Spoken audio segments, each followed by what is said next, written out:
ഒരു ഗ്രാമത്തിൽ മാലു എന്ന് പറഞ്ഞൊരു പെൺകുട്ടി ഉണ്ടായിരുന്നു. അവളും അമ്മയും ഒരു ചെറിയ കുടിലാണ് താമസിച്ചിരുന്നത്. മാലു ദിവസവും പാടത്ത് ജോലി ചെയ്ത് അമ്മയ്ക്ക് ഭക്ഷണം മാലു വാങ്ങിക്കുമായിരുന്നു.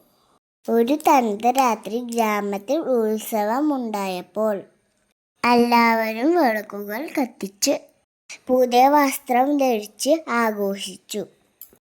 പക്ഷെ മാനുവിന് പുതിയ വസ്ത്രം ഉണ്ടായിരുന്നില്ല. അവൾ ഒരു പഴയ തുണി കൊണ്ട് വസ്ത്രം തുന്നി. സന്തോഷത്തോടെ അവൾ ഉത്സവം കാണാൻ പുറപ്പെട്ടു. അവൾ പോകുന്ന വഴിയിൽ ഒരു അമ്മൂമ്മ തണുത്തു വിറച്ചിരിക്കുന്നത് കണ്ടു. ആ അമ്മൂമ്മക്ക് കോട്ടുണ്ടായിരുന്നില്ല. പാവം തോന്നിയ മാലു അമ്മൂമ്മക്ക് അവളുടെ കോട്ട് കൊടുത്തു. അമ്മൂമ്മ അവളോട് പറഞ്ഞു, കുഞ്ഞെ, നിന്റെ ഹൃദയം പൊന്നു പോലെ, ദൈവം നിന്നെ അനുഗ്രഹിക്കട്ടെ. അന്ന് രാത്രി മാലു ആകാശത്തേക്ക് നോക്കി നടക്കുകയായിരുന്നു.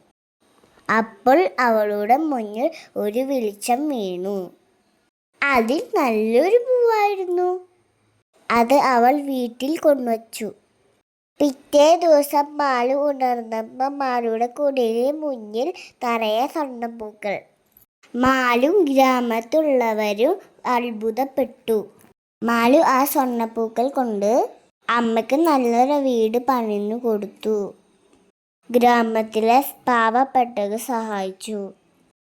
സന്തോഷം ധനത്തിലല്ല, ദയയിലാണ്. Thank you.